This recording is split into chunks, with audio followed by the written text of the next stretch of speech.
السلام عليكم ورحمة الله وبركاته. الحمد لله رب العالمين. الصلاة والسلام على رسول الأمين وعلى آله وصحبه أجمعين. أعوذ بالله من الشيطان الرجيم. الذين يأكلون الربا لا يقومون إلا كما يقوم الذي يتخبطه الشيطان من المس. ذلك بأنهم قالوا إنما البيع مثل الربا وأحل الله البيع وحرم الربا فمن جاءه موعظة من ربه فانتهى فله ما سلف وأمره إلى الله ومن عاد فأولئك أصحاب النار هم فيها خالدون.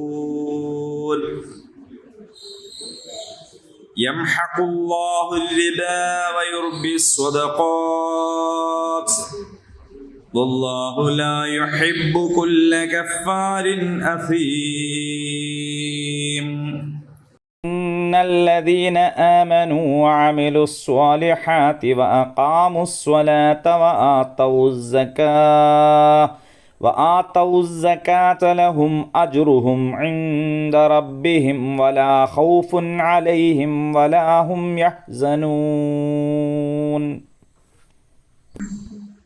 يا أيها الذين آمنوا اتقوا الله وذروا ما بقي من الربا إن كنتم مؤمنين فإن لم تفعلوا فأذنوا بحرب من الله ورسوله وإن تبتم فلكم رؤوس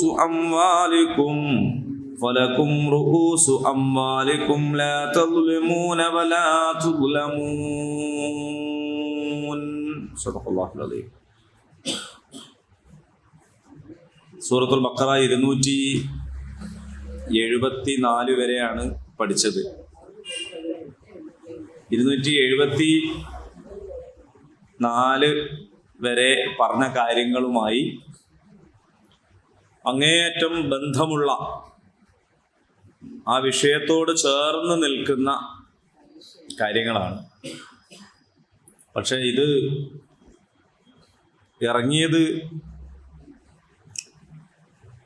അവസാന കാലത്താണ്. സൂറത്തുൽ ബഖറ നമുക്കറിയാം, മുമ്പ് പലതവണ നമ്മൾ പറഞ്ഞതാണ്. ഹിജ്റയ്ക്ക് ശേഷം തുടക്കത്തിൽ തന്നെയാണ് സൂറത്തുൽ ബഖറ ഇറങ്ങിയിട്ടുള്ളത്.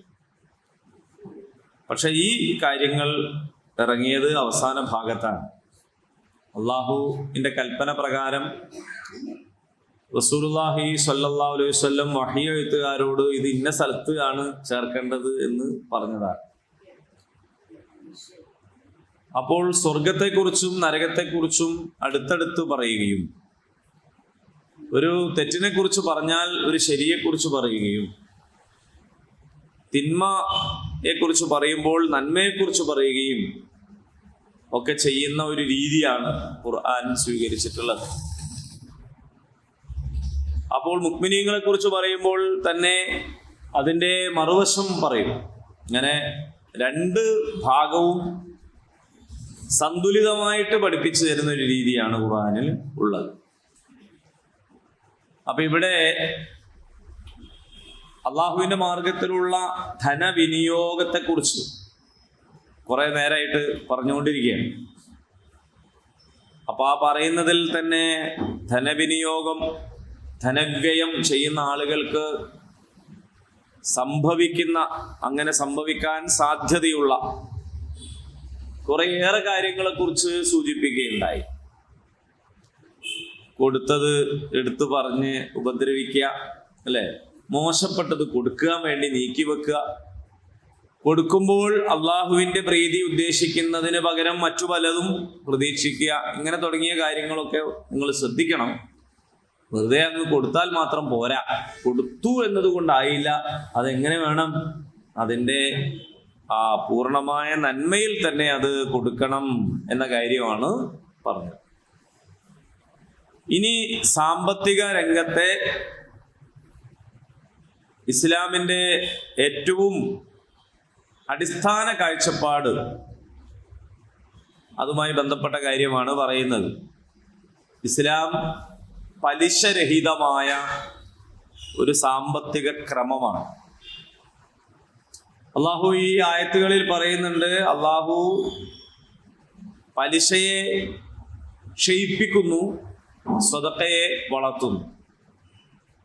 ഇസ്ലാമിലെ സാമ്പത്തികമായ ഏതൊരു നിയമത്തിൻ്റെയും പിന്നിൽ ഈ ഒരു സംഗതിയുണ്ട്. നമുക്ക് പരിശോധിച്ചാൽ കാണാൻ പറ്റും.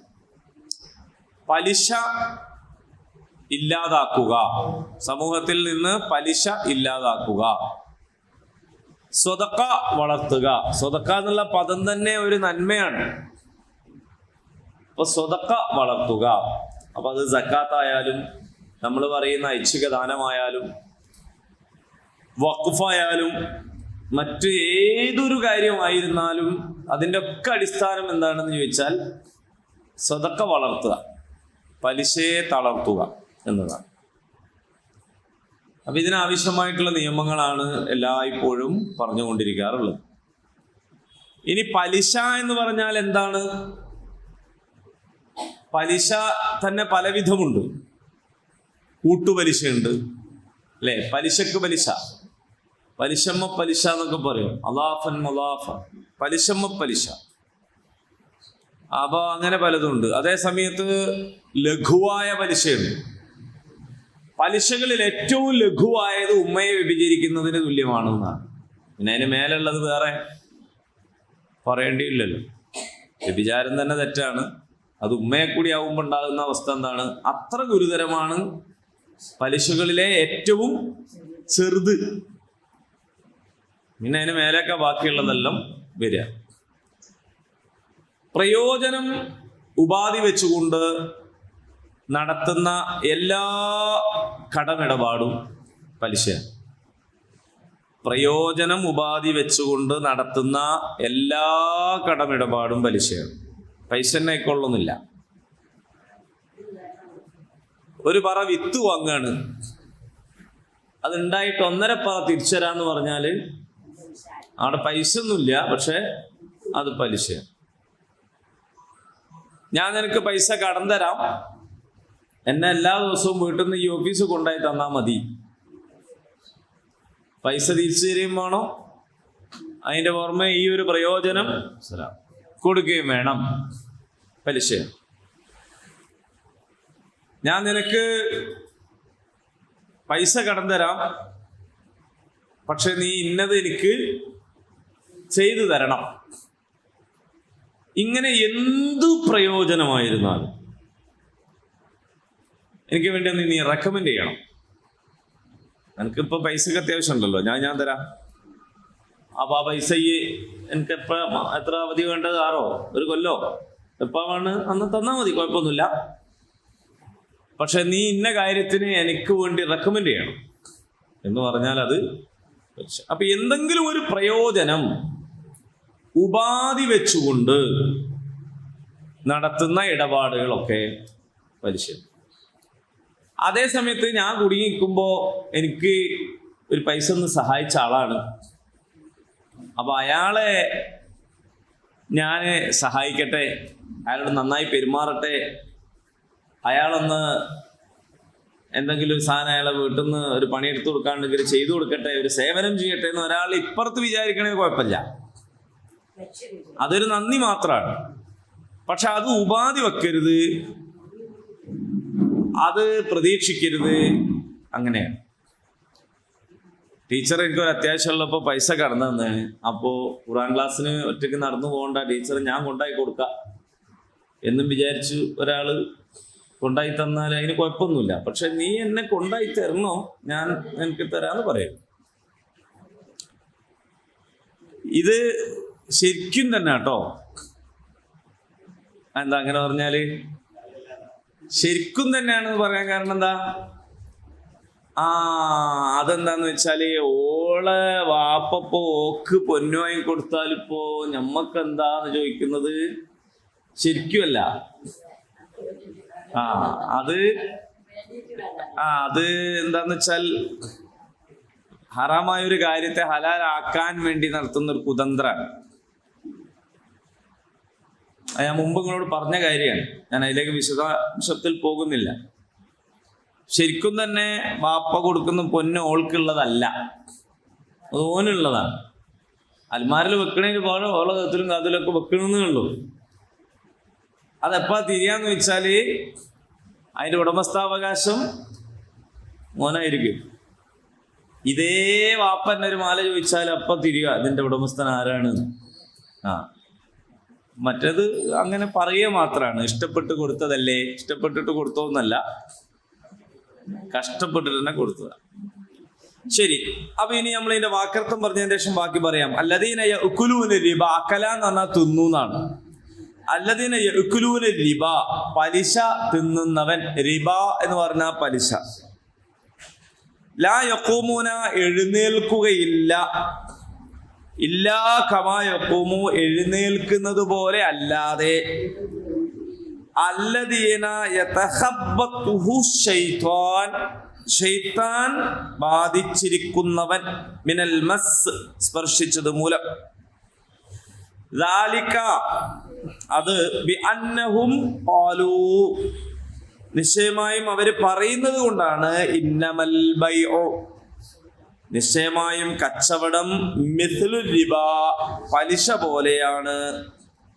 വഅഹല്ലല്ലാഹുൽ ബൈഅ, അല്ലാഹു ഹലാലാക്കിയിരിക്കുന്നു. അൽ ബൈഅ, കച്ചവടം.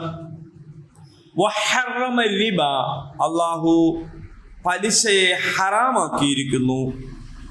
ഫമൻ ജാഅഹു, അവന് വന്നു കിട്ടിയവൻ, അപ്പോൾ വന്നു കിട്ടിയവൻ. മൗഇളത്തുൻ, ഉപദേശം. വഅള് എന്ന് പറയില്ല നമ്മള്. മിർ റബ്ബിഹി, തന്റെ നാഥനിൽ നിന്നുള്ള. ഫൻതഹ, അപ്പോൾ അവൻ വിരമിക്കുകയും ചെയ്തു. ഫലഹു, എന്നാൽ അവനുണ്ട്. മാ സലഫ, കഴിഞ്ഞു പോയത്. വ അംറുഹു, അവന്റെ കാര്യം. ഇലല്ലാഹ്, അല്ലാഹുവിലേക്കാണ്. വമൻ ആദ, ആരെങ്കിലും മടങ്ങിയാൽ. ആദ എന്ന് പറഞ്ഞാൽ മടങ്ങി. ഈദ് എന്ന് പറഞ്ഞാൽ മടക്കം. ഫഉലൈക, അവർ. അസ്ഹാബുന്നാർ, നരകാവകാശികളാണ്. ഹും ഫിഹാ ഖാലിദൂൻ, അവർ അതിൽ എല്ലാ കാലവും വസിക്കേണ്ടവരാണ്. അപ്പൊ പലിശ തിന്നുന്നവർക്ക് പിശാചുബാധയേറ്റ് കാലുറപ്പിക്കാനാവാതെ വേച്ച് എഴുന്നേൽക്കുന്നവനെ പോലെ അല്ലാതെ നിവർന്നു നിൽക്കാൻ കഴിയില്ല. കച്ചവടം പലിശ പോലെ തന്നെ എന്നവർ പറഞ്ഞതിനാലാണിത്. എന്നാൽ അള്ളാഹു കച്ചവടം അനുവദിക്കുകയും പലിശ വിരോധിക്കുകയും ചെയ്തിരിക്കുന്നു. അതിനാൽ അള്ളാഹുവിന്റെ ഉപദേശം വന്നെത്തിയതിനനുസരിച്ച് ആരെങ്കിലും പലിശയിൽ നിന്ന് വിരമിച്ചാൽ നേരത്തെ പറ്റിപ്പോയത് അവനുള്ളത് തന്നെ. അവന്റെ കാര്യം അള്ളാഹുവിങ്കലാണ്. അഥവാ ആരെങ്കിലും പലിശയിലേക്ക് മടങ്ങുന്നുവെങ്കിൽ അവരാണ് നരകാവകാശികൾ, അവരിതിൽ സ്ഥിരവാസികൾ ആയിരിക്കും. കുറെ കാര്യങ്ങൾ അതിലുണ്ട്. ഒന്ന്, പലിശ നിരോധിച്ചുകൊണ്ടുള്ള ആയത്തല്ല ഇത്, അതിന് വരാൻ പോണേ ഉള്ളൂ. അല്ലാഹു തആല മദ്യം നിരോധിച്ചത് ഒരു സുപ്രഭാതത്തിൽ രാവിലെ വന്ന് ഇതാ മദ്യം നിരോധിച്ചിരിക്കുന്നു എന്ന് പറയല്ല. ഘട്ടം ഘട്ടമായിട്ടാണ് അത് നിരോധിച്ചത്, ഓരോരോ ഘട്ടം ആയിട്ട്. കാരണം സമൂഹത്തിൽ പരിവർത്തനം ഉണ്ടാകണമെങ്കിൽ എന്തു വേണം? അത് അതിൻ്റെതായ ഘട്ടം ഘട്ടമായിട്ട് വേണം. ഒറ്റ ദിവസം കൊണ്ട് എന്താക്കരുത്, ചെയ്യുന്ന കാര്യം നന്നായിക്കൊള്ളണം എന്നില്ല. ഒരു വയലൊക്കെ കേട്ട് ഉഷാറായി ഇന്ന് മുതൽ ഒരേല് ഈ വിപ്ലവം നടത്തിക്കളയാൻ വിചാരിച്ചിട്ട് അങ്ങോട്ട് പോയിട്ട് എന്തോ ഒരു കാര്യത്തിന് ഓളെ നിർബന്ധിച്ചാൽ അതങ്ങ് പൊട്ടിപ്പോകും. അതുകൊണ്ടാ പറഞ്ഞത്, ഇത് ഭാര്യയിലോണ്ട് ഉണ്ടാക്കിയതാണ്, നിങ്ങൾ അതിനെ അങ്ങനെ നൂർത്തി വിടരുത്, എന്നാൽ താനെ വളയാനും വിടരുത്, അതെങ്ങനെ പാകത്തിൽ റെഡിയാക്കി കൊണ്ടുവരണം എന്നൊക്കെ പറഞ്ഞത് അതിനാണ്. ഇത് കുട്ടികളുടെ മേൽ ബാധകമാണ്. നമ്മൾ എന്തോ ഒരു സംഗതി എവിടുന്നോ ഒന്ന് പഠിച്ചു, അപ്പൊ നാളെ രാവിലെ തന്നെ അത് കുട്ടികളെ മേൽ നിർബന്ധിക്കരുത്. കാരണം എന്താണ്, അവർക്കത് ശീലമല്ല. അത് മെല്ലെ മെല്ലെ മെല്ലെ മെല്ലെ എന്ത് ചെയ്യണം, കുറേശ്ശെ റെഡിയാക്കി കൊണ്ടുവരണം. അത് നമ്മുടെ മഹല്ലിലും അങ്ങനെയാണ്, നമ്മുടെ സമുദായത്തിൽ അങ്ങനെയാണ്, നമ്മുടെ ഉമ്മത്തിൽ അങ്ങനെയാണ്. ഏതൊരു കാര്യവും എന്ത് ചെയ്യണം, മെല്ലെ മെല്ലെ റെഡിയാക്കി കൊണ്ടുവരണം. എന്ന് പറഞ്ഞാൽ ഒരുപാട് കാലം എടുത്ത് നാശാക്കണം എന്നല്ല, പക്ഷേ ഒറ്റയടിക്ക് നമ്മൾ നാട്ടിൽ പറയും എടുവാള് കൊടുവെട്ട്, ഇതാണ് അവന്റെ സമീപനം എന്ന് പറയും. അവനെ വെട്ടിയാൽ എന്താ ഇപ്പൊ മുറിഞ്ഞു പോകും. അതുകൊണ്ട് മദ്യത്തിൽ കുടിച്ച് മതിച്ച് കഴിയുന്ന ഒരു സമൂഹത്തിനോട് അള്ളാഹു താല എന്ത് ചെയ്തില്ല, അല്ലെ റസൂലുള്ള എന്ത് ചെയ്തില്ല, ഇന്ന് മുതൽ കുടിക്കരുത് എന്ന് പറഞ്ഞില്ല. ശരിക്കു പറഞ്ഞാൽ നബി സല്ലല്ലാഹു അലൈഹി വസല്ലം പറഞ്ഞിട്ടുണ്ട്, അൽ ഖുംറു ഉമ്മുൽ ഫവാഹിഷ്, എല്ലാ തിന്മകളുടെയും മാതാവാണ് മദ്യം. അപ്പോൾ ആ മദ്യം തന്നെ വേണ്ടാന്ന് വെച്ചാൽ തന്നെ മതിയായിരുന്നു, എന്നാ എല്ലാ തിന്മയും നിൽക്കുമായിരുന്നു അല്ലേ. പക്ഷേ അത് പറഞ്ഞില്ല. കാരണം അങ്ങനെ പറഞ്ഞു കഴിഞ്ഞാൽ അത് സ്വീകരിക്കാൻ ഒരു സൊസൈറ്റിക്ക് കഴിയില്ല. അപ്പോൾ ആദ്യം ഇങ്ങനെ പറഞ്ഞു, അതില് ഗുണത്തിലേറെ ദോഷമായിട്ടുള്ളത്. അപ്പോഴും ചിലർ ചിന്തിച്ചു, എന്തോ ഒരു ഗുണം ഉണ്ടല്ലോ, ഗുണമൊക്കെ ഉണ്ടാവും, പക്ഷേ ദോഷമാണ് കൂടുതലുള്ളത്. ഗുണമാണോ ദോഷമാണോ കൂടുതലുള്ളത്? അപ്പൊ ദോഷമാണ് കൂടുതലുള്ളതെങ്കിൽ അത് ഒഴിവാക്കുകയാണ് വേണ്ടത്. അതാണ് ബുദ്ധി എന്ന നിലക്ക്. അങ്ങനെ ക്രമപ്രവൃത്തമായി വളരെ ഗ്രാജ്വലി അതിങ്ങനെ ഇങ്ങനെ ഇങ്ങനെ ഇങ്ങനെ അവസാനം ഫഹൻതും മുൻതഹൂൻ, അല്ല നിങ്ങൾ ഇനിയും വിരമിക്കാനായില്ലേ എന്ന് ചോദിച്ചോട് കൂടിയിട്ട് എന്തായി, മൊത്തം ആൾക്കാർ പിന്നെ അത് ഒഴിവാക്കി. അതിനുമ്പോ തന്നെ ഒഴിവാക്കി. നിസ്കരിക്കാൻ വരുമ്പോ നിങ്ങൾ ലഹരിയിലാവരുത് എന്ന് പറഞ്ഞു. അപ്പൊ തന്നെ പകല് കുടിക്കാൻ കഴിയില്ല. കാരണം എന്താണ്, കുടിച്ച് കെട്ടഴിയുന്നതിന് മുമ്പ് അടുത്ത പങ്ക് കൊടുക്കും. അങ്ങനെയായി. പിന്നെ അവസാനം ഇനിയിപ്പോ ഏകരക്ഷ ഇശാകേശം രണ്ടെണ്ണം അടിച്ചിട്ട് കിടക്കുക സുബഹിയാകുമ്പോഴേക്ക് എന്നുള്ളത് മാത്രമായി വന്നു പിന്നെ അവസാനം. പക്ഷെ പിന്നീട് അതും. പലിശയുടെ കാര്യം ഇങ്ങനെ തന്നെയാണ്. സൂറത്ത് റൂമിൽ പലിശയെക്കുറിച്ച് പറഞ്ഞു, നിസായിൽ പലിശയെക്കുറിച്ച് പറഞ്ഞു, പല ഘട്ടങ്ങളായി പറഞ്ഞ് ഒടുവിലാണ് എന്ത് ചെയ്യുന്നത്, ഇവിടെ പലിശ നിരോധിക്കുന്നത്. അതും ഈ ആയത്തിലല്ല, ഇനി വരാനുള്ള ആയത്തിലാണ്. അപ്പോഴേക്ക് ഈ വേദക്കാരായ ആളുകൾ അല്ലെങ്കിൽ ഇസ്രായേൽ സമൂഹത്തിൽ പലിശ വാങ്ങിയ ആളുകൾ ശിക്ഷിക്കപ്പെട്ടിരുന്നു. അവർ ശിക്ഷിക്കപ്പെടാനുള്ള കാരണം പലിശ വാങ്ങിയതായിരുന്നു എന്നൊക്കെ ഇങ്ങനെ പറഞ്ഞ് പലിശ ഒരു മോശപ്പെട്ട സംഗതിയാണ് എന്നുള്ള വിചാരം അവരിലേക്ക് കൊണ്ടുവന്നാണ് എന്ത് ചെയ്യുന്നത്. അപ്പൊ നല്ലതോ ചീത്തയോ ആയ ഏതൊരു കാര്യവും മനസ്സിൽ ഉറച്ചു ചെയ്യണമെങ്കിൽ എന്ത് വേണം, അല്പാൽപമായിട്ട് ചെയ്യും. ഇതാണ് ഈ ഒരു രീതി ഖുർആൻ പഠിപ്പിക്കുകയാണ്. ഇപ്പൊ ഇവിടെ പറയണത് എന്താണ്, പലിശ തിന്നുന്ന ആൾക്കാര് പിശാചുബാധയേറ്റവനെ പോലെ അല്ലാതെ എഴുന്നേൽക്കുകയില്ല. അപ്പൊ ഇത് പറയുമ്പോൾ പലിശയെ കുറിച്ച് ചിന്തിക്കുന്നതിനേക്കാളും പെട്ടെന്ന് അപ്പൊ പിശാചുബാധ ഏൽക്കുക എന്നൊരു സംഗതി ഉണ്ടല്ലേ എന്ന് ചിന്തിച്ചു. പിശാചുബാധ ഏൽക്കുക എന്ന് പറഞ്ഞ പരിപാടി ഉണ്ടോ, അപ്പൊ അത് ശരിയാണോ, എന്താണത് എന്നൊക്കെ ചിന്തിക്കും. അപ്പൊ ഖുർആനിനെ സംബന്ധിച്ച് നമ്മൾ ആദ്യം പഠിച്ചിട്ടുണ്ട്. ഖുർആനിലെ ഏതെങ്കിലും ഒരു ആയത്ത് മാത്രം വെച്ചല്ല ഒരു വിധി തീർപ്പിൽ നമ്മൾ എത്തേണ്ടത്. കാരണം ആ ആയത്ത് പറയുന്നതിന് ഒരു ഉദ്ദേശം അവിടെ ഉണ്ടാവും. ഫോർ എക്സാമ്പിൾ, വൈലുല്ലിൽ മുസല്ലീൻ, നിസ്കരിക്കണവനാണ് നാശ, എന്നാ പിന്നെ പരിപാടി നിർത്തിക്കാൻ നിൽക്കാൻ പറ്റുമോ? ഇല്ല. അപ്പൊ അതിന്റെ മുമ്പ് ശേഷം അത് പറയാനുണ്ടായ സാഹചര്യം, അതിന്റെ ഉദ്ദേശം, ഇതൊക്കെ കൂടി വെച്ചിട്ടാണ് മനസ്സിലാക്കുക. അപ്പൊ ഇവിടെ പിശാചുബാധ ഏൽക്കുന്നവനെ പോലെ അല്ലാതെ എഴുന്നേൽക്കൂല എന്ന് പറഞ്ഞാൽ രണ്ട് സ്ഥലത്തുള്ള എഴുന്നേൽക്കലാണ്. ഒന്ന്, ഖിയാമത്ത് നാളിൽ മനുഷ്യന്മാരെല്ലാവരും ഖബറിൽ നിന്ന് എണീറ്റ് വരുന്ന, അല്ലെങ്കിൽ ബർസഖിയായ ജീവിതത്തിൽ നിന്ന് മഹ്ശറിലേക്ക് എണീറ്റ് വരുന്ന ഒരു സന്ദർഭമുണ്ട്. ആ സന്ദർഭത്തിൽ പലിശ തിന്നിരുന്ന ആൾക്കാര് പിശാചുബാധ ഏറ്റവനെ പോലെയാണ് എണീറ്റ് വരിക. രണ്ടാമത്തത് കാമ യഖൂമു, എണീറ്റ് നിൽക്കുക, ദുനിയാവിൽ തന്നെ, ഓനെ ദുനിയാവിൽ തന്നെ നിലനിൽക്കുക, ഒരു ജാതി ശൈത്താൻ പിടിച്ച ആളെപ്പോലെ ആയിരിക്കും എന്നും മനസ്സിലാക്കുക. അപ്പൊ ദുനിയാവിലുള്ള എഴുന്നേൽക്കലും പരലോകത്തെ എഴുന്നേൽക്കലും ഒക്കെ ഇതുപോലെയാണ്. അപ്പൊ പിശാചുബാധ ഏൽക്കുക എന്ന് പറഞ്ഞാൽ ഒരു മനുഷ്യനുമേൽ വേറെ ഒരു പിശാച് വന്നിങ്ങനെ പരകായ പ്രവേശം നേടി പിന്നെ ചെയ്യുന്നൊക്കെ പിശാചാണ്. ഈ ഒരു പരിപാടി ഇല്ല. ഇല്ല എന്ന് പറയാനുള്ള കാരണം എന്താന്ന് ചോദിച്ചാൽ അള്ളാഹുവും ഇബ്ലീസും തമ്മിൽ നടക്കുന്ന സംസാരം ഖുർആൻ വേറെ സ്ഥലത്തൊക്കെ പറഞ്ഞിട്ടുണ്ട്. അപ്പൊ അവിടെ ഞാൻ എന്ത് ചെയ്യും? മനുഷ്യരെ പിഴപ്പിക്കും, ഞാൻ അവരെ ദുർമോഹത്തിനടിപ്പെടുത്തും എന്നൊക്കെ ഇബ്ലീസ് പറയുമ്പോൾ അള്ളാഹ് പറയുന്നുണ്ട്, ഇജ്ജ് എന്നെ കൊണ്ടാകുമ്പോൾ നോയിക്കോ, പക്ഷേ എന്നോട് തഖ്വയുള്ള ആൾക്കാരെ നിനക്കൊന്നും ചെയ്യാൻ കഴിയില്ല എന്ന് പറയും. അപ്പോൾ ശൈത്വാന് ഒരാളുടെ മേൽ എന്ത് ചെയ്യാൻ പറ്റൂല എന്ന് മനസ്സിലായി, അധികാരം പ്രയോഗിക്കാൻ കഴിയില്ല എന്ന് മനസ്സിലായി. മറ്റൊരു കാര്യം, പരലോകത്ത് വിചാരണക്കിടയിൽ മനുഷ്യൻ ശൈത്താൻ എങ്ങനെ പരാതി പറയുമ്പോ ശൈത്താൻ പറയും, അനക്കറിഞ്ഞൂടെ പഠിച്ചോനെ, എനിക്ക് ഓല മേലൊരു അധികാരവും ഇല്ലായിരുന്നല്ലോ. അപ്പോൾ മനുഷ്യന്മാരുടെ മേൽ എനിക്ക് അധികാരമില്ലായിരുന്നുവല്ലോ എന്നാര് പറയുന്നുണ്ട്? ശൈത്താൻ പറയുന്നു. അപ്പോൾ പിന്നെ ശൈത്താൻ പറയുന്നത് കേട്ടതോ?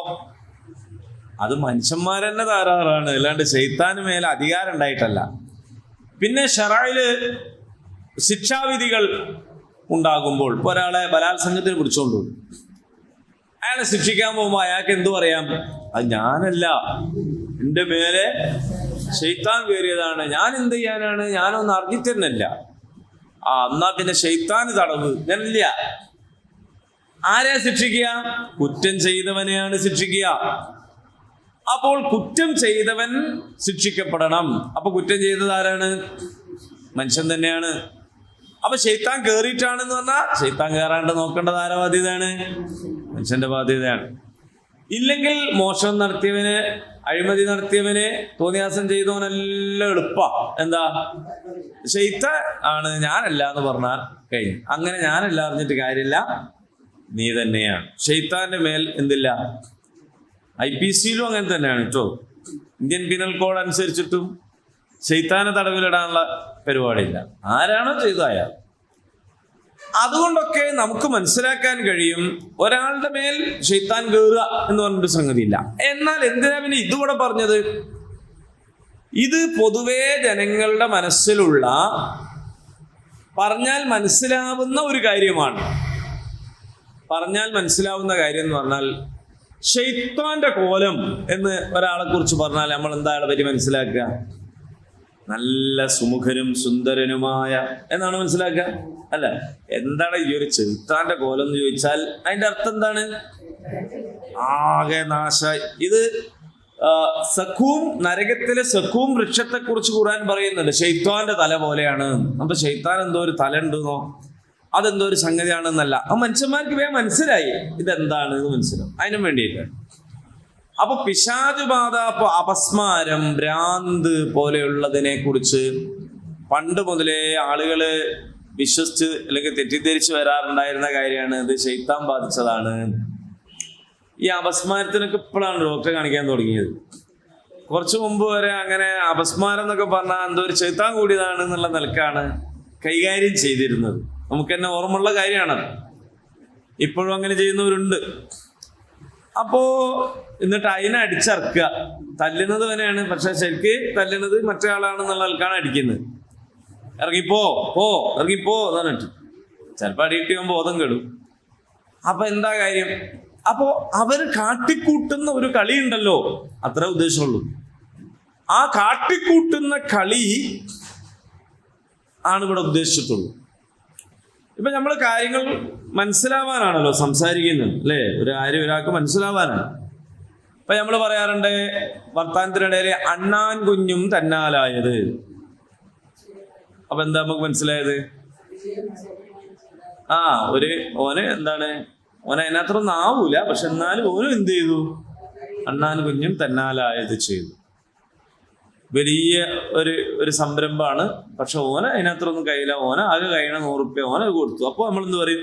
അണ്ണാൻ കുഞ്ഞും തന്നാലായത്. പക്ഷെ യഥാർത്ഥത്തിൽ അണ്ണാൻ കുഞ്ഞും തന്നാലായത് പറഞ്ഞാൽ എന്താ സാധനം? ആർക്കെങ്കിലും അറിയോ? ലങ്കയിലേക്ക് പാലം പണിയുമ്പോ എന്തായതാണ്? വലിയ വലിയ മണ്ണും കൊട്ടയും ചുമക്കാനൊന്നും അണ്ണാന് കഴിയില്ല. അണ്ണാൻ എന്ത് ചെയ്തു വെച്ചാൽ ആദ്യം കടലിൽ പോയി നനഞ്ഞിങ്ങോട്ട് വന്ന് കരക്ക് വന്ന് കിടന്നവരുണ്ട് ആ മേലൊക്കെ മണ്ണ് പറ്റും, അത് പോയിട്ട് കടലിൽ പോയി നനഞ്ഞ് അപ്പൊ അത് അവിടെ ആയി. അപ്പൊ ഒരു സ്പൂണ് മണ്ണ ചിലപ്പോൾ ആയി ഉണ്ടാവില്ല, വീണ്ടും വന്നു കിടന്നു ഉരുണ്ടും ഇങ്ങനെ. ഈ ഒരു പുരാണ കഥയാണ് യഥാർത്ഥത്തില് ആ പഴഞ്ചൊല്ല് അണ്ണാൻ കുഞ്ഞും തന്നാലായത്. പക്ഷെ അണ്ണാൻ കുഞ്ഞും തന്നാലായത് എന്ന് ഒരാള് ഒരു വർത്തമാനത്തിന്റെ ഇടയിൽ പറഞ്ഞാൽ അതിന്റെ അർത്ഥം ഇയാള് ആ പുരാണം മുഴുവൻ വിശ്വസിക്കുന്നുണ്ട് എന്നല്ല. അങ്ങനെ ഒരു പാലം പണിതിട്ടുണ്ട് ശരി, അപ്പൊ ഇയാൾക്ക് അതിൽ വിശ്വാസം ഉണ്ടല്ലേ എന്ന് ചോദിക്കരുത്. കാരണം അതിന് അങ്ങനൊന്നും അർത്ഥമല്ല. ചത്തത് കീചകനെങ്കിൽ കൊന്നത് ഭീമൻ തന്നെ എന്ന് പറയുമ്പോൾ കീചകനിലും ഭീമനിലൊക്കെ വിശ്വസിക്കുന്നില്ലേ എന്ന് ചോദിക്കരുത്. കാരണം അതെന്താണ്, മനുഷ്യന്മാർക്ക് കാര്യങ്ങൾ മനസ്സിലാവും എന്നാ ചില കാര്യങ്ങൾ പറഞ്ഞു എന്ന് മാത്രമേ ഉള്ളൂ. അപ്പോൾ ദുനിയാവിലും അതേ പരലോകത്തും അതേ എന്താണ് സംഭവിക്കുന്നത്? ശൈത്താൻ ബാധയേറ്റവനെ പോലെയല്ലാതെ പലിശക്കാരൻ എണീറ്റ് വരികയില്ല. ഇവിടെ അങ്ങനെയാണെന്ന് നമുക്ക് തന്നെ അറിയാം. പലിശക്കാരനായ ആളെ കയ്യിൽ പൈസ ഉണ്ടാവും, ഒരു ഉപകാരം ഉണ്ടാവില്ല. ഇത് നിങ്ങൾ എഴുതി വെക്കണ്ട, നിങ്ങൾക്ക് അല്ലാണ്ട് തന്നെ അറിയണ കാര്യം. കണ്ടമാനം പൈസ ഉണ്ടാവും, ഒരു ഉപകാരം ഉണ്ടാവില്ല. സ്വന്തം മോൾക്ക് വേണ്ടി ഭാര്യക്ക് വേണ്ടി ചെലവാക്കുമ്പോൾ ഓൻ ഇത് കണക്കൂട്ടു, ഇത് കൊടുത്തിനെങ്കിൽ ഇത്ര കിട്ടു, വല്ലാത്തൊരു അബദ്ധമായിപ്പോയാലും ഇപ്പൊ ഇത് 10,000 കൊടുത്തിനെങ്കിൽ അല്ലേ 11,000 കിട്ടാനും, ഇതിപ്പോ ഇവിടെ കൊടുത്തപ്പോ മുതലും പോയി പലിശയും പോയി എന്ന് വിചാരിച്ചിട്ടായി. മുതൽ പോണേനേക്കാൾ ബേജാറാണ് പലിശക്കാരന് പലിശ പോണം. നമ്മളെ നാട്ടിൽ ഈ അണ്ണാച്ചി പലിശ എന്നൊക്കെ പറഞ്ഞ സാധനങ്ങൾ ഉണ്ടല്ലോ, ഓലൊരിക്കലും മുതൽ ചോദിക്കൂല. ഞാൻ പറഞ്ഞല്ലോ, പ്രയോജനം ഉപാധി വെച്ച് നൽകുന്ന കടങ്ങളെല്ലാം പലിശയാണ്. അപ്പോ ഈ അണ്ണാച്ചി കൊണ്ടുത്തരുന്ന 5,000 റുപ്യക്ക് 5,000 റുപ്യ ചോദിക്കൂല. 5,000 റുപ്യ കൊടുത്താൽ ഒരു ദേശീയിക്കും. കാരണം ഓന്റെ വരുമാനമാണ് നമ്മൾ നിർത്തിക്കളയുന്നത്. വരുമാനം അത് തുർക്കിയെ കുറിച്ച് പറയുന്നല്ലോ. തുർക്കി IMF-ന് ലോകബാങ്കിന് കൊടുക്കാനുള്ള മുഴുവൻ പൈസ ഒറ്റയടിക്കാൻ കാണിച്ചു. ആ കൊണ്ട് വീട്ടിൽ കളഞ്ഞു, ഞാൻ പരിപാടിയില്ല. അപ്പൊ തുർക്കിനോട് സ്നേഹമല്ല ഉണ്ടായത്. കാരണം എന്താ, നമ്മളെ വരുമാനമാണ് നിങ്ങൾ മുട്ടിക്കുന്നത് എന്നുള്ളതാണ്. അപ്പൊ പലിശക്കാരനെ സംബന്ധിച്ച് അവൻ സ്നേഹിക്കുന്നത് പലിശയാണ്, അതിനു വേണ്ടിയാണ് മുതലിറക്കുന്നത്. അപ്പൊ അവന് മനസ്സമാധാനം കിട്ടുന്നില്ല, അവന് മര്യാദക്ക് ഒരു ഭക്ഷണം കഴിക്കാൻ കഴിയണില്ല, ഒരു നല്ല വീട്ടിൽ താമസിക്കാൻ കഴിയുന്നില്ല, ഒരു സംഗതിക്കും. ചിലപ്പോൾ വലിയ വീടൊക്കെ ഉണ്ടാക്കിയിട്ടുണ്ടാവും, പക്ഷെ സമാധാനം എന്ന് പറഞ്ഞ സാധനമില്ല, ആകെപ്പാട്. പിന്നെ ജനങ്ങളോ, ഇനിയിപ്പോ ഈ പലിശ ദർശനം എന്ന നിലക്ക് എതിർക്കുന്നവരും എതിർക്കാത്തവരും എല്ലാവരും പലിശക്കാരനെ ശപിച്ചുകൊണ്ടിരിക്കും. നിങ്ങൾ ശ്രദ്ധിച്ചു നോക്കേണ്ടി. ഒരു പലിശക്കാരൻ സങ്കടം പറയുന്നത്, കടം വാങ്ങാൻ വരുമ്പോ എന്തെല്ലാം പറയാ, നിങ്ങൾ എന്റെ കാണപ്പെട്ട ദൈവമാണ്, നിങ്ങൾ സഹായിച്ചില്ലെങ്കിൽ ശരിയാവില്ല, നിങ്ങൾക്കല്ലാണ്ട് ആർക്കാ കഴിയാന്നൊക്കെ ചോദിക്കും. വാങ്ങിക്കൊണ്ടുപോയിട്ട് തിരിച്ചു വയ്ക്കാൻ ചെന്നാൽ ഇയാൾ മാഫിയാണ്, ഇയാൾ കണ്ണിച്ചോരില്ലാത്തവനാണ് എന്നൊക്കെ പറയും. ഇല്ലായിട്ടല്ലേ വാങ്ങിയത്. അപ്പൊ ഇങ്ങനെ എന്താ പറയാ, അപ്പൊ പലിശക്കാരന് എല്ലാവരും ശപിക്കുന്നുണ്ട്. അള്ളാഹു ശപിച്ചു, റസൂൽ ശപിച്ചു എന്നുള്ളത് മാത്രമല്ല, മനുഷ്യന്മാരെല്ലാം ശപിക്കുന്നു, വാങ്ങിയവരും ശപിക്കുന്നു. അതാ രസം. അതേ സമയത്ത് ഒരു ഉപകാരം ചെയ്തവനോട് നമുക്കൊരു നന്ദിബോധമാണ് ഉണ്ടാവുക, അല്ലെ, ഓനെ സഹായിച്ചു ഓനങ്ങനെ. പക്ഷെ അതേസമയം ഇത് വേറെയാണ്. അതവന്റെ ദുനിയാവിലുമുള്ള സ്വഭാവം അങ്ങനെ തന്നെയാണ്. ഇനിയോ വേറെ വലിയൊരു വാദമുണ്ട്. ആ വാദത്തെ കുറിച്ചാണ് പറയുന്നത്. ഇന്നമൽ ബൈഉ മിസ്ലു റിബ. കച്ചവടം പോലെ തന്നെയല്ലേ പലിശ? എല്ലാവരും ചോദിക്കുന്ന ഒരു ചോദ്യമാണ്. വെല്ലങ്ങാടി പോയിട്ട് ഒരു സാധനം വാങ്ങിക്കൊണ്ടുവന്ന് കക്കോടിയിലുള്ള കടയിൽ വെച്ച് വിൽക്കുന്നു. അപ്പൊ അവിടുന്ന് 33 ഉറുപ്പ്യക്ക് വാങ്ങിയ ഒരു സാധനം ഇവിടുന്ന് 99 ഉറുപ്പ്യക്ക് വിൽക്കുന്നു. അത് ഹലാലാണ്. എന്നാലും 33 വാങ്ങി 99 വിൽക്കണോന്ന് ചോദിക്കും അല്ലേ? 33 അതിന്റെ കോസ്റ്റ് വരിക എന്നുള്ളത് കൊണ്ടാണ്. അത് 33 വാങ്ങുന്നതെങ്കിലും ആ വാങ്ങി, അതുകൊണ്ടാണ് ഈ സക്കാത്ത് കമ്മിറ്റിക്കാർ തുടങ്ങി കൊടുക്കണ പല കച്ചവടവും കൂട്ടിപ്പോണം. കാരണം അയാൾക്ക് കച്ചവടം എന്താണെന്ന് അറിയില്ല, കച്ചവടം ചെയ്യാൻ അറിയില്ല. അയാള് 45 ഉറുപ്പ്യക്ക് വാങ്ങിയ മുതല് ഇവിടെ കൊണ്ട് 50 ഉറുപ്പ്യക്ക് വിറ്റ് കളയും. അപ്പൊ അയാൾ വിചാരിക്കണം 5 ഉറുപ്പ്യക്ക് ലാഭം കിട്ടുന്നുണ്ട് എന്നാണ്. പക്ഷെ അയാളെ സാധനം വാങ്ങാൻ പോയ വണ്ടിന്റെ കൂലി കൂട്ടിയിട്ടുണ്ടാവില്ല അല്ലേ, അയാൾ പീടിയന്റെ വാടക കൂട്ടിയിട്ടുണ്ടാവില്ല, അയാൾ പണിക്കാരെ ശമ്പളം കൂട്ടിയിട്ടുണ്ടാവില്ല, അയാൾക്ക് ആ സാധനം വാങ്ങിക്കൊണ്ടുവന്ന് ചിലപ്പോൾ ഡെഡ് സ്റ്റോക്ക് ആയി പോയാൽ വരുന്ന നഷ്ടം കൂട്ടിയിട്ടുണ്ടാവില്ല. 100 വാങ്ങിയാൽ 25 പൊട്ടിപ്പോണ സാധനമായിരിക്കും ചിലപ്പോൾ, അത് കൂട്ടിയിട്ടുണ്ടാവില്ല. ഇതൊന്നും കൂട്ടാതെ അയാൾ വിചാരിക്കും 5 ഉറുപ്പ്യ ലാഭമാണെന്ന് വിചാരിച്ചാൽ സത്യത്തിൽ അയാൾ നഷ്ടത്തിനാണ് വിൽക്കുന്നത്. എന്നിട്ട് അത് വിറ്റ് തീർന്നു കഴിഞ്ഞാൽ പിന്നെ ചരക്കെടുക്കാൻ പൈസ ഉണ്ടാവില്ല. അപ്പൊ നമ്മൾ പറയും കൊടുത്തത് മുഴുവൻ അയാൾ തിന്നതെന്ന്. അയാളല്ല തിന്നത്, അയാൾക്കൊന്നും ഉണ്ടായി കൊടുത്തിട്ട് കാര്യമില്ല എന്ന് വെറുതാണ്. അന്ന് അവിടെ ഒരു പെട്ടിപ്പൊടി എവിടെയും കൊടുത്ത് അതും കൂട്ടി എല്ലാം അയാൾ നശിപ്പിക്കാന്ന് നമ്മൾ പറയും. യഥാർത്ഥത്തിൽ അയാൾ നശിപ്പിക്കല്ല, അയാൾക്ക് ഇത് അറിഞ്ഞുകൂടാ. അപ്പൊ ആ പണി അയാൾക്ക് ചെയ്യാൻ കഴിയണ എന്ത് വേണോ, ഒരാൾക്ക് ഒരു ഓട്ടോറിക്ഷ വാങ്ങിക്കൊടുക്കുകയാണ്, ഓട്ടോറിക്ഷ ഓടിക്കാൻ അയാൾക്ക് കഴിയുമെന്ന് നമ്മൾ ഉറപ്പ് വരുത്തണം. അതിന് അയാൾക്ക് ലൈസൻസ് ഉണ്ട്, ബാഡ്ജ് ഉണ്ട് എന്നൊക്കെ ഉറപ്പ് വരുത്തണം. ഇല്ലാണ്ട് ഓട്ടോറിക്ഷ വാങ്ങിക്കൊടുത്ത് ആദ്യമായിട്ട് ഓട്ടോറിക്ഷയിൽ ഫ്രണ്ട് സീറ്റിൽ ഇരിക്കുന്ന ഒരാൾ ഓടിച്ചു പോയാൽ എന്താവും? അതാണ്. അപ്പൊ കച്ചവടം എന്ന് പറയുന്നത് പറഞ്ഞ പോലെ 33 വാങ്ങിയ സാധനം അതിന്റെ മുകളിൽ പറഞ്ഞെല്ലാം കൂട്ടിയിട്ട് കോസ്റ്റ് കണക്കാക്കിയപ്പോൾ 77 ഉറുപ്പ്യായി. അത് 99 ഉറുപ്പ്യക്ക് ഒരാൾ വിൽക്കുന്നു, അത് ഹലാലാണ്. അതേ സമയത്ത് ഒരാള് 50 ഉറുപ്പ്യ കടം വാങ്ങി 60 ഉറുപ്പ്യ തിരിച്ചു കൊടുക്കേണ്ടി വരുമ്പോൾ പലിശയാണ്, അത് ഹറാമാണ്. ഇതെന്ത് കഥയാ എന്നാണ് പലിശവാദികൾ ചോദിക്കുന്നത്. കച്ചവടവും പലിശയും ഒരുപോലെയല്ലേ? അല്ലാഹു തആല അതിന് ഒരുപാട് വിശദീകരണം ഒന്നും നൽകാതെ ഒറ്റ വാക്ക് വഹല്ലല്ലാഹുൽ ബൈഅ വഹറമ റിബ. അല്ലാഹു കച്ചവടം ഹലാലാക്കിയിട്ടുണ്ട്, പലിശ ഹറാമാക്കിയിട്ടുണ്ട്. ബാക്കിയൊക്കെ നിങ്ങൾ മനസ്സിലാക്കിക്കോളി. നിങ്ങൾ മനസ്സിലാക്കിയാൽ മതി. കാരണം എന്താണ്? കച്ചവടം എന്ന് പറയുന്നതിന് റിസ്ക് എന്ന് പറഞ്ഞൊരു സാധനമുണ്ട്. കച്ചവടം എന്ന് പറയുന്നതിന് റിസ്ക് എന്നൊരു സാധനമുണ്ട്. ഒരു കച്ചവടം ചെയ്യുന്ന ഒരാള് ഒരു മുതല് അത് മനസ്സിലാക്കണം, അവനാൻ്റെതേ വിൽക്കാൻ പാടുള്ളൂ കേട്ടോ. അങ്ങനെ ഒരു സാധനമുണ്ട്. ഇവിടെ നടക്കണ പല കച്ചവടവും അവനാൻ്റെതല്ല വിൽക്കുന്നത്. അങ്ങനെ ഒരു പ്രശ്നമുണ്ട്. അപ്പൊ ഞാൻ മനസ്സിലായില്ലെങ്കിൽ വേറെ വിഷയമാണ്. അവനാൻ്റെതേ വിൽക്കാൻ പാടുള്ളൂ, ആരാൻ്റെത് വിൽക്കാൻ പാടില്ല. ഇവിടെ നടക്കണ പല കച്ചവടവും ആരാൻ്റെതാണ് വിൽക്കുന്നത്. അപ്പോ കച്ചവടം ചെയ്യുമ്പോൾ അവനാൻ്റെതാണ് വിൽക്കേണ്ടത്. അവനാൻ്റെത് വിൽക്കണമെങ്കിൽ ആദ്യം അത് അവനാൻ്റെതാവണം. അപ്പൊ എന്ത് ചെയ്യണം? അതിന് മുതൽ മുടക്കണം. അപ്പൊ ഒരു സാധാരണ കട വെച്ചൊരു ഉദാഹരണം പറയും, അവയെ മനസ്സിലാവും. ഒരു പീടിക കച്ചവടം നടത്തുന്ന ഒരാൾ എന്ന് വിചാരിക്കുക. അപ്പൊ അവിടേക്ക് ഒരു സാധനം വാങ്ങുമ്പോൾ ഓയസിസ് കോമ്പൗണ്ടിൽ പോയി ഹോൾസെയിൽ കടയിൽ പോയിട്ട് അയാൾ ഒരു സാധനം വാങ്ങുമ്പോ അയാളുടെ വിചാരം എന്താണ്? ഇത് ചെലവാകും എന്നാണ്. നാട്ടുകാരോട് മൊത്തം സർവേ നടത്തിയിട്ട് ഇങ്ങൾക്ക് എന്താ വേണ്ടി നടത്തിയിട്ടാണോ ഇയാൾ പീടികയിലെ സാധനം വാങ്ങാൻ?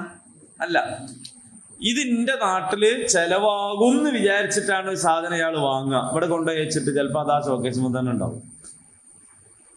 ചെലവാവൂല, അത് അവിടെ കിടക്കും. പൊടി പിടിച്ച് അവസാനം അത് പകുതി പൈസ കൊടുക്കാഞ്ഞാലും ആരും വാങ്ങൂല. അവസാനം അത് വെറുതെ കൊടുത്താലും പ്രശ്നമാവും. ഇങ്ങനെ ചിലപ്പോൾ സംഭവിക്കാം. ഇത് കച്ചവടത്തിലെ റിസ്ക്കാണ്. കച്ചവടം ചെയ്യാൻ വാങ്ങിക്കൊണ്ടുവന്ന് മുതല് ചിലപ്പോ നശിച്ചു പോകാം, അതതിൻ്റെ റിസ്ക്കാണ്. പൈതി വെക്കലിച്ച് പൊട്ടിപ്പോവാം. ഒരു ലോഡ് കോഴിമുട്ടായിട്ട് വന്ന് ഒന്നായിട്ട് പൊട്ടിപ്പോയാൽ എല്ലാം കൂടി എടുത്ത് ഓംലേറ്റ് അടിക്കാൻ പറ്റും. അപ്പൊ അത് നഷ്ടമാണ്. റിസ്ക് എന്ന് പറഞ്ഞൊരു സാധനമാണ്. അതേ സമയത്ത് പലിശ എന്ന് പറയുന്നത് നിങ്ങൾ ആസ്പത്രിയിലായാലും കുഴപ്പമില്ല, ഓപ്പറേഷൻ കഴിഞ്ഞാലും കുഴപ്പമില്ല, നിങ്ങൾ മരിച്ചു പോയാലും കുഴപ്പമില്ല. എന്താ സംഭവിക്കുക? അതിന് നിശ്ചിത വിഹിതം തന്നേ പറ്റൂ. അള്ളാഹു അത് ഹറാമാക്കിയിട്ടുണ്ട്. 1000 രൂപ ഒരു സ്ഥലത്ത് ഇങ്ങനെ വെച്ചാൽ 1100 ആകും എന്ന് പറയുന്നത് കള്ളമാണ്, അത് വ്യാജമാണ്. അങ്ങനെ സംഭവിക്കൂല. അള്ളാഹു അത് ഹറാമാക്കിയിട്ടുണ്ട്. അപ്പോൾ എല്ലാ പലിശ ഇടപാടുകളും ഇതിൽപ്പെട്ടതാണ്.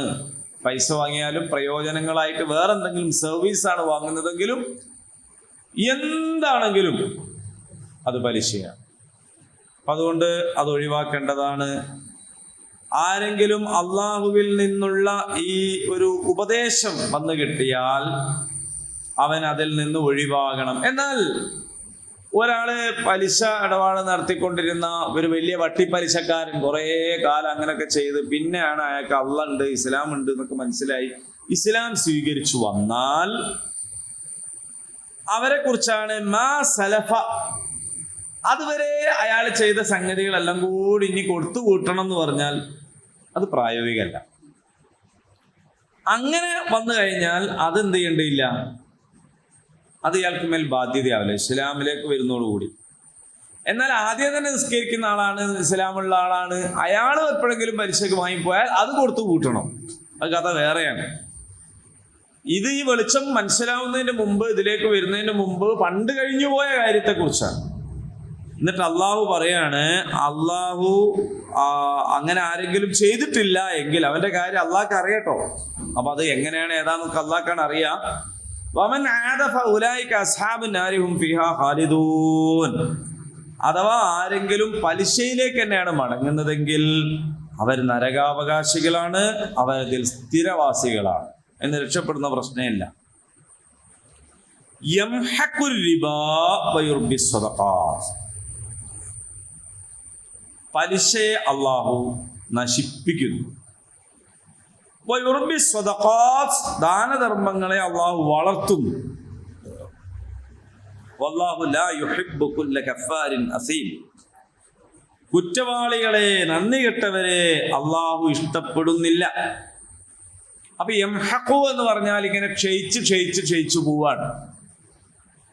അത് പലിശയുടെ കാര്യം അങ്ങനെയാണ്. അത് യഥാർത്ഥത്തിൽ ക്ഷയിച്ചു പോകും. രണ്ടർത്ഥത്തിലും അത് നമുക്ക് മനസ്സിലാക്കാം. ഒന്ന്, നേരത്തെ പറഞ്ഞതുപോലെ പലിശക്കാരൻ എന്താണ് ആവുക എന്ന് വെച്ചാൽ പറഞ്ഞ പോലെയാണ് ആവുക. രണ്ടാമത്തത്, ഈ ഇടപാട് തന്നെയും ക്ഷയിച്ചു പോവുകയാണ് ചെയ്യുക. എങ്ങനെ ഇടപാട് ക്ഷയിച്ചു പോകുന്നത്? ഇപ്പൊ നിങ്ങൾ ആലോചിക്കുക, ഖിയാമത്തിന്റെ ഒരു ലക്ഷണമാണ് മദ്യം പേര് മാറ്റി ഉപയോഗിക്കുന്നവർ വരും. മദ്യമല്ലാത്തൊരു പേരിട്ടിട്ട് കുടിക്കുന്ന കാലം വരും. പലിശ കച്ചവടം എന്ന പേരിൽ പലിശ ഇടപാട് നടത്തുന്ന കാലം വരും. ഇപ്പോ ഞാൻ പെൻഷനായപ്പോൾ കിട്ടിയ പൈസ, അല്ലെങ്കിൽ വീട് വിറ്റ് കിട്ടിയ പൈസ, ഗൾഫിൽ പോയി നയിച്ചു കൊണ്ടുവന്ന് സമ്പാദിച്ച പൈസ, ഇതെന്തെങ്കിലും ഒന്ന് ചെയ്യണമെന്നിങ്ങനെ വിചാരിച്ച് നിൽക്കുമ്പോഴാണ് വേറെ ഒരാൾ എന്നോട് വന്നത്, ഞാനിങ്ങനെ ഒരു സംരംഭം തുടങ്ങിയിട്ടുണ്ട്, ഒരു ഷെയറും കൂടി അതിലേക്ക് എടുക്കും, അപ്പോ 10 ലക്ഷത്തിന് 10,000 വെച്ച് പ്രോഫിറ്റ് കിട്ടും. അപ്പൊ എൻ്റെ അടുത്തുള്ള 30 ലക്ഷം തന്നേ, 30,000 റുപ്യ എനിക്ക് പ്രോഫിറ്റ് ഉണ്ടാവും. ശരി, അഗ്രിമെന്റ് ഉണ്ടോ? അഗ്രിമെന്റ് ഉണ്ട്, അതിന്റെ ഡീഡ് ഉണ്ട്, എല്ലാ സാധനവും നിങ്ങൾ തെളിവും ഒക്കെ തരാം, തട്ടിപ്പൊന്നുമല്ല, എല്ലാ നിലക്കും സുതാര്യമായ ഇടപാട്. അങ്ങനെ 30 ലക്ഷം രൂപ ഞാൻ കൊടുത്ത് മാസത്തിൽ 30,000 പോട്ടെ 15,000 വാങ്ങിയാൽ അതിന്റെ പേരാണ് പലിശ. അത് പക്ഷേ കാരണം എന്താണ്? കച്ചവടമാകുമ്പോ ലാഭവിഹിതം മാത്രമല്ല ഉണ്ടാവുക, നഷ്ടവിഹിതവും ഉണ്ടാവും. 30 ലക്ഷത്തിന് 15,000 30,000 കിട്ടും എന്നുറപ്പാണ് എന്നാണ് അഗ്രിമെന്റ് എങ്കിൽ അത് പലിശയാണ്. എന്നാൽ അതേ സമയത്ത് ഒരു ബസ് വാങ്ങാനോ അല്ലെ ഒരു കച്ചവട സ്ഥാപനത്തിലോ നമ്മൾ പൈസ നിക്ഷേപിച്ചിട്ട് മാസം പൈസ വാങ്ങാൻ പറ്റും. പക്ഷെ കൊല്ലാവസാനം അത് കണക്ക് കൂട്ടണം. എന്നിട്ട് കൂടുതലുണ്ടെങ്കിൽ ഇങ്ങോട്ട്, കുറവാണെങ്കിൽ അങ്ങോട്ട് കൊടുക്കണം. ഉദയത്തിന് ഷെയർ കൂടുന്ന മാതിരി തന്നെയാണ്. 7,000 റുപ്യാണ് ഷെയർ, അതിന് കുഴപ്പമില്ല. കാരണം അത് വാങ്ങണമെങ്കിൽ, ഇടപാട് നടത്തണമെങ്കിൽ ഒരു സൗകര്യത്തിനാണ് അത് എഴുതി വെക്കുന്നത്. ഉരുവിനെ വാങ്ങി നോക്കുമ്പോൾ ഒരു പോത്തിന്റെ വില എത്ര? ഹരിക്കണം 7. അത് 7,500 ആണെങ്കിൽ 500 റുപ്യയും കൂടി അവനോട് വാങ്ങണം. 6,500 ആണ്, 500 അവന് തിരിച്ചും കൊടുക്കണം. അങ്ങനെ മൊത്തത്തിൽ കൂട്ടി നോക്കുമ്പോൾ ഒരു ഉരുവിന് 7,000 റുപ്യ വെച്ച് വാങ്ങി നോക്കുമ്പോൾ 7 × 7 കണക്ക് കൂട്ടി നോക്കിയിട്ട് 2,000 റുപ്യന്റെ കുറവുണ്ട്. എന്താ ചെയ്യാ? അപ്പൊ രാജാര് പറയണ, എന്തായാലും ഞാൻ തരാം എന്ന് പറഞ്ഞാൽ 7 ആളെ ഉദയത്തും ബാത്തിലായി. കാരണം 7-ൽ കൂടുതൽ പങ്ക് വഹിച്ചാൽ ഉദയത്ത് ബാത്തിലാവും.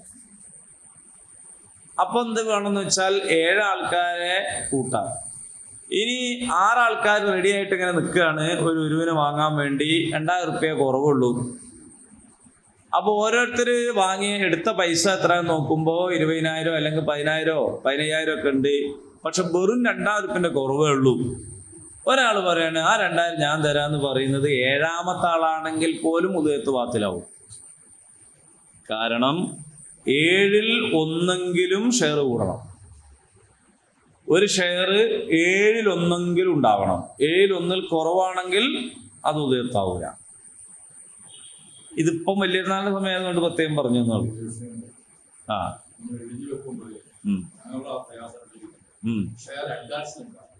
അങ്ങനെ എഴുതിയാ മതി. ആ ആ ആ നല്ലൊരു പരിഹാരമാണത്. ഷെയർ അഡ്വാൻസ് എന്നാണ് എഴുതേണ്ടത്. ചുരുങ്ങിയ പക്ഷവും വായിക്കണമെന്ന് അങ്ങനെ മനസ്സിലാക്കിയെങ്കിലും വേണോ ഇത് അഡ്വാൻസ് ആള്. കാരണം 7 വാങ്ങിയിട്ട് 7,000 റുപ്യ വാങ്ങിയിട്ട് അവസാനം കണക്കൂട്ടി തയ്ഞ്ഞില്ലെങ്കിൽ നിങ്ങൾ 7 എന്ന് നോക്കും. പക്ഷെ ആദ്യം തന്നെ കൊടുക്കണം, മനസ്സിലാക്കണം. ഇതെന്താണ്? ഇത് ആദ്യം ഒരു സൗകര്യത്തിന്റെ ഒരു സംഖ്യ പറയാണ്. ആ പല സ്ഥലത്തിന്റെ പ്രശ്നം പറയുന്നത് ഉദയത്തല്ലാണ്ടാവും. ഉദയത്താവൂല. ശരി, അപ്പോ പിന്നെ എന്താ കാര്യം? ഏറ്റവും ചുരുങ്ങിയത് ഒരു ഷെയർ ഒരാൾ നിർബന്ധമായിട്ടും എടുക്കണം. ഒരാൾക്ക് 2 ഷെയർ എടുക്കാം, 3 എടുക്കാം, 4 എടുക്കാം, 5 എടുക്കാം, 6 ഷെയർ വരെ ഒരാൾക്ക് എടുക്കാം. വേറെ ആൾ ഷെയർ കൂടുന്നുണ്ടെങ്കിൽ ഒരാൾ ഒറ്റ ഷെയർ എടുക്കുന്നു, മറ്റേയാൾ 6 ഷെയർ എടുക്കുന്നു, എന്നാലും കുഴപ്പമില്ല. 5 പറ്റും, എത്രയും പറ്റും. 1 മുതൽ എത്രയും പറ്റും. അതേസമയം ഒരു ഷെയറിൽ കുറയരുത്, 7 ഷെയറിൽ കൂടരുത്. അതാണ് എൻ്റെ നിയമം. അതൊന്നുമില്ല. ഇതിൻ്റെ ഒരു സയൻസ് എങ്ങനെയാന്ന് വെച്ചാൽ, ഞാൻ ഒറ്റയ്ക്ക് ഒരു ഉദയത്തിറക്കണം എന്ന് വിചാരിച്ചു, പൈസ തികയണില്ല. അപ്പോൾ മൻസൂർഗങ്ങളുണ്ടോ നമുക്ക് ഉണ്ടാക്കുമ്പോഴൊന്നിനും ഇറക്കാം. അപ്പോ പറ്റും. അപ്പൊ അങ്ങനെ പറയുമ്പോഴാണ് മൻസൂർഗ പറയണത് പകുതിക്ക് എനിക്ക് ആവൂല. അപ്പൊ ഞാൻ ഔക്കർക്കാനോട് നിങ്ങൾ കൂടുന്നു, ഓക്കെ, അപ്പൊ 3 ആൾക്കും കൂടി ഇറക്കാം. അങ്ങനെ എന്നിട്ടും ആകുന്നില്ല. അടുത്ത ആളോട് ചോദിച്ചു, എന്നിട്ടും ആകുന്നില്ല. അങ്ങനെ 7 ആൾ കൂടിയിട്ടാണില്ലെങ്കിൽ പിന്നെ നിങ്ങൾ എന്ത് ചെയ്യണ്ട, ഇറക്കണ്ട. അതാണ്. ഇപ്പൊ 1 ഷെയർ എടുക്കുക, 2 ഷെയർ എടുക്കുക, ഒന്നും കുഴപ്പമില്ല. ഒരാൾക്ക് ഒറ്റക്ക് ഇറക്കുക, 2 ആൾക്ക് ഇറക്കുക. പക്ഷെ ഈ 7 ആളുകളിൽ ഒരാള് 7ൽ ഒന്നെങ്കിലും കൊടുക്കണം. അതിൽ കുറവാണെങ്കിൽ അയാളെ ഷെയർ കൂട്ടാൻ പറ്റില്ല. അതെ. അപ്പൊ ഇനി ഒരു കുടുംബത്തിന് ഒരാൾ ചെയ്താൽ മതി കേട്ടോ. ഒരു കുടുംബത്തിന് ഒരാൾ ചെയ്താൽ അയാളുടെ ബാധ്യത വീടും. പക്ഷെ ബാപ്പയും മോനും മോളും എല്ലാവരും ഇറക്കുകയാണെങ്കിൽ അൽഹംദുലില്ലാ നല്ലത്, കുഴപ്പമൊന്നുമില്ല. ഒരാൾക്ക് തന്നെ ഒന്നിലധികം ഇറക്കാൻ കഴിഞ്ഞാൽ അതും നല്ലത്. കൊടുക്കണ്ട, കൊടുത്താ നല്ലത്. അതാണ്. മൂപ്പര് കൊടുത്തല്ലോ, ഞാൻ കൊടുക്കണ്ടെന്ന് വെക്കണ്ട. പക്ഷേ കൊടുത്തോരെന്തായാലും മടക്കി ചോദിക്കണ്ട. അതായത് കൊടുക്കണത് നല്ലത്. ബാപ്പ ഒന്നർത്തു, മോനൊന്നർത്തു, ഭാര്യ ഒന്നർത്തു, ഭർത്താവ് ഒന്നർത്തു, നല്ലത്. പക്ഷെ കുടുംബനാഥൻ ചെലവഴിക്കുന്ന ഒരാൾ ഒന്നിനെ അർത്താൽ തന്നെ കുടുംബത്തിന്റെ ബാധ്യത. കുടുംബം എന്നൊക്കെ പറഞ്ഞാൽ വലിയ സംവിധാനമാണ്. നിങ്ങൾക്ക് നിങ്ങളെ കാര്യം, എനിക്ക് എൻ്റെ കാര്യം ഒന്നുമില്ല. ഇസ്ലാമിൽ വളരെ സെറ്റപ്പാണത്. ഓക്കെ, അപ്പൊ നമുക്ക് ഇതിൽ തിരിച്ചു വരാം. അപ്പൊ ഒരാൾ പൈസ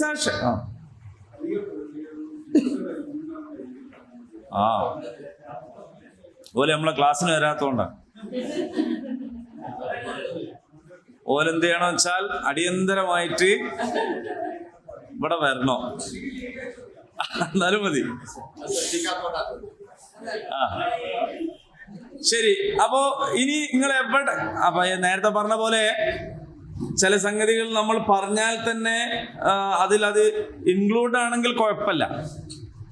7,000 എഴുതി വെച്ചാൽ തന്നെ വാങ്ങണവനും കൊടുക്കണവനും അറിയാം ചില്ലറ അങ്ങോട്ടും ഇങ്ങോട്ടൊക്കെ വേണ്ടി വന്നേക്കാം എന്നാണെങ്കിൽ അങ്ങനെ എഴുതി വെക്കണതിന് കുഴപ്പമൊന്നുമില്ല. പക്ഷേ എഴുതി വെക്കണതിനേക്കാൾ പ്രശ്നം എന്താന്ന് വെച്ചാൽ നടപ്പിലാക്കുന്നിടത്ത് 7-ലധികം ഷെയർ വരരുത്. പിന്നെ മാത്രമല്ല, ഇപ്പൊ ഇത് എന്താ പോകും പല സ്ഥലത്തും സംഭവിക്കണമെന്ന് ചോദിച്ചാൽ, ഷെയർ എഴുതി വെക്കും, ആദ്യം മൊത്തത്തിൽ അങ്ങോട്ട് കൂട്ടും. മൊത്തത്തിൽ 4.5 ലക്ഷം ഉറുപ്പ്യ കിട്ടി മഹലിൽ നിന്ന് ഉദയത്തിന്. 4.5 കൊണ്ട് ചന്തയിൽ പോയിട്ട് അതിന് കിട്ടുന്നത് വാങ്ങി പോരുകയാണ്.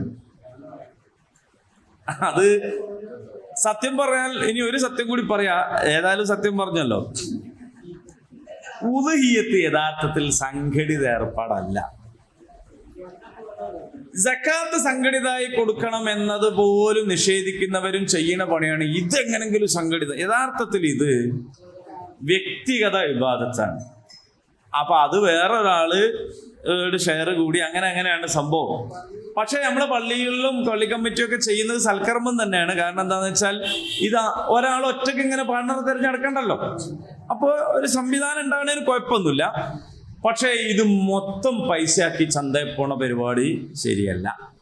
അപ്പോൾ പോത്തിനെയാണ് വാങ്ങണമെങ്കിൽ ഓരോ പോത്തിൻ്റെയും പൈസ എത്രയാന്ന് നോക്കിയിട്ട് അത് വിഭജിച്ചില്ലെങ്കിൽ ഈ പണി എടുക്കണവനൊക്കെ പോത്തോ. അപ്പൊ അതുകൊണ്ട് വളരെ ശ്രദ്ധിച്ച് ചെയ്യാം. ഇനി പറഞ്ഞാൽ ഇതിൻ്റെ അർത്ഥം ഉദയത്ത് ചെയ്യൽ നടത്തണ്ട എന്നൊന്നല്ല. ഉദയത്ത് വളരെ ഭംഗിയായിട്ട് നടത്തണം. ഉത്തരേന്ത്യയിലേക്കും അതുപോലെ വല്ലാതെ കഷ്ടപ്പെടുന്ന സ്ഥലങ്ങളിലേക്കും കൊടുത്തയക്കുന്നത് വളരെ നല്ല സൽക്കർമ്മമാണ്. പക്ഷെ അത് ഇതുമായിട്ട് ബന്ധപ്പെട്ട് ചുറ്റിത്തിരിയാനാവൂല എന്ന് വിചാരിച്ചിട്ട് കൊടുത്തയക്കരുത്. അത് വേറൊരു അസുഖമാണ്. മനസ്സിലായില്ലേ? നമ്മളെ നാട്ടിൽ അള്ളാഹുവിന്റെ ദീനിന്റെ ഈ ഷിയാറ് നിലനിർത്തുക എന്ന് പറയുന്നത് നമ്മളെ മേൽ ബാധ്യതയാണ്. നാട്ടിൽ പട്ടിണി കിടക്കുന്നവരുണ്ടെങ്കിൽ ഉദയത്തർക്കാന്നൊന്നും പറഞ്ഞിട്ടില്ല, അങ്ങനൊന്നും പറഞ്ഞിട്ടില്ല. ഈ മുസ്ലിങ്ങൾ എവിടെ ഉണ്ടോ അവരൊക്കെ ചെയ്യേണ്ട ഒരു പണിയാണിത്. പക്ഷേ ഇങ്ങനെയൊന്നും ഇല്ലാത്ത ദരിദ്രരായിട്ടുള്ള ഉത്തരേന്ത്യയിലെ പാവപ്പെട്ട ആളുകൾക്ക് ആകെ ഒരു വലിയൊരുന്നാളിന് ഒരു കഷ്ണം ഇറച്ചിയെ പോലും കിട്ടുള്ളൂ എന്ന സങ്കടങ്ങളൊക്കെ ഉണ്ട്. അതുകൊണ്ട് അവരെ നമ്മൾ ശ്രദ്ധിക്കണം, അവർക്ക് കൊടുക്കണം, ഒക്കെ ചെയ്യണം. പക്ഷെ അങ്ങോട്ട് കൊടുത്താൽ ഒരു ഷെയറിന് 4000 മതി, ഇവിടെ ആകുമ്പോൾ 5000 വേണം, അതിൽ ലാഭം കിട്ടുമല്ലോ എന്ന് വിചാരിച്ചല്ല കൊടുക്കണ്ടേ. പിന്നെ ഇത് വാങ്ങണം, അറക്കണം, വിതരണം ചെയ്യണം. വലിയൊരുനാളിന് നല്ലൊരു ദിവസമായിട്ട് കുടുംബത്തിൽ ഇരിക്കാൻ കഴിയില്ല. ഇതിങ്ങനെ ഈ ചോരയിൽ പുരളണം, ഈ ഇടങ്ങേറാണെന്ന് വിചാരിച്ചിട്ടും അങ്ങോട്ട് കൊടുത്തയച്ചാൽ അതും ഒരു നല്ല പരിപാടിയല്ല. മനസ്സിലായോ? കൊടുക്കൽ ഏറ്റവും നല്ല പരിപാടിയാണ്, അതിൽ സംശയമില്ല. പക്ഷെ ഇതുകൊണ്ടല്ല കൊടുക്കേണ്ടത്. അവിടെയുള്ള നമ്മുടെ സഹോദരന്മാർക്ക് കൂടി ഭക്ഷണം കിട്ടട്ടെ, ഉപകാരം കിട്ടട്ടെ എന്ന് വിചാരിച്ചു കൊടുക്കുന്നതാണ് പുണ്യം. വിചാരം മാറിയാൽ മൊത്തം മാറുമല്ലോ. അതുകൊണ്ട് ഇനി നമ്മൾ കച്ചവടത്തിലേക്ക് തിരിച്ചു വരാം, അല്ലെങ്കിൽ പലിശയിലേക്ക്. അപ്പോൾ ഒരാൾക്ക് ഫിക്സഡ് എമൗണ്ട് വാങ്ങാം എന്ന നിലയിൽ പിന്നെ എന്താണ്, പൈസ കൊടുക്കരുത്. കൊടുത്താൽ അതെന്താണ്, പലിശയാണ്. ഇനി ഫിക്സഡ് എമൗണ്ട് ഒരു സൗകര്യത്തിന് വാങ്ങുന്നതിന് കുഴപ്പമില്ല. വർഷാവസാനം കണക്ക് കൂട്ടി അങ്ങോട്ട് അല്ലെങ്കിൽ അങ്ങോട്ട് കണക്ക് ക്ലിയർ ആക്കണം എന്നർത്ഥം. ഇന്നല്ലദീന ആമനു വഅമിലു സ്വാലിഹാത്തി വഅഖാമു സ്സലാത്ത വആതൗ സകാത്ത ലഹും അജ്റുഹും ഇൻദ റബ്ബിഹിം വലാ ഖൗഫുൻ അലൈഹിം വലാ ഹും യഹ്സനൂൻ. നമുക്ക് അറിയുന്ന കാര്യം തന്നെയാണ്, ഖുർആൻ ആവർത്തിച്ചു പറയുന്ന കാര്യമാണ്. വിശ്വാസം സ്വീകരിക്കുകയും സൽക്കർമ്മങ്ങൾ പ്രവർത്തിക്കുകയും നമസ്കാരം നിഷ്ഠയോടെ നിർവഹിക്കുകയും സകാത്ത് നൽകുകയും ചെയ്ത ആളുകൾക്ക് തൻ്റെ നാഥന്റെ അടുക്കൽ അവരർഹിക്കുന്ന പ്രതിഫലം ഉണ്ട്. അവർ പേടിക്കേണ്ടതില്ല, ദുഃഖിക്കേണ്ടതില്ല. ഒന്നും വിശദീകരിക്കേണ്ട ആവശ്യമില്ല, എല്ലാവർക്കും അറിയാം. ഇനി ഇതാ അന്തിമമായ വിധി വന്നിരിക്കുന്നു. യാ അയ്യുഹല്ലദീന ആമനു, അല്ലയോ മുഅ്മിനീങ്ങളെ, തഖുല്ലാഹ്. ഈ വിധി പ്രസ്താവത്തിന്റെ ഒരു ഘടനയും അതിന്റെ ഒരു ഫ്രെയിമും നിങ്ങൾ നോക്കുക. എന്ന് പറഞ്ഞാൽ ഇതുവരെ പലിശ തകരാറാണ്, തെറ്റാണ്, മോശമാണ്, ചെയ്താൻ പിടിച്ചവല്ല വായ്പോ എന്നൊക്കെ ഇങ്ങനെ പറഞ്ഞു. ഇനി ഇതാ കൃത്യമായി പറയാണ്, അല്ലയോ മുഅ്മിനീങ്ങളെ, നിങ്ങൾ അള്ളാഹുവിനോട് തഖ്വയുള്ളവരാവുക. വദറൂ മാ ബഖിയ മിനർ റിബാ. നിങ്ങൾ പലിശയിൽ നിന്ന് ബാക്കി എന്ന് അറബി പറഞ്ഞാൽ മലയാളത്തിൽ പറഞ്ഞാലൊക്കെ ബാക്കിയല്ല, ബാക്കി. നിങ്ങൾ പലിശയിൽ നിന്ന് ബാക്കിയായത് ഉപേക്ഷിക്കുക. ഇൻ കുൻതും മുഅ്മിനീൻ, നിങ്ങൾ മുഅ്മിനീങ്ങളാണെങ്കിൽ എന്ന് പറഞ്ഞാൽ പലിശ വാങ്ങരുത് എന്ന ഗണ്യമായ ഓർഡറാണ്. ഹജ്ജത്തുൽ വദാഇൽ റസൂലുള്ളാഹി സ്വല്ലല്ലാഹു അലൈഹി വസല്ലം അറഫ പ്രഭാഷണത്തിൽ പറഞ്ഞു, പലിശ എന്ന ജാഹിലിയത്തിനെ ഞാനിതാ എൻ്റെ കാൽ കീഴിൽ ചവിട്ടിത്താഴ്ത്തുന്നു. മനസ്സിലായോ? ഔ കമാ ഖാല റസൂലുള്ളാഹി സ്വല്ലല്ലാഹു അലൈഹി വസല്ലം. റസൂലുള്ളാഹി ആ വാക്ക് ഞാൻ ആശയം മാത്രമാണ് പറഞ്ഞത്. അപ്പോൾ കാലിനടിയിൽ ചവിട്ടിത്താഴ്ത്തുന്നു. ആദ്യമായി ഞാൻ വേണ്ടെന്ന് വെക്കുന്ന പലിശ എൻ്റെ പിതൃവ്യന കിട്ടാനുള്ള പലിശയാണ്. ഇതാണ് വ്യത്യാസം. കേരളത്തിലെ ഭൂപരിഷ്കരണ നിയമത്തെക്കുറിച്ച് പോലും പറയുന്നു.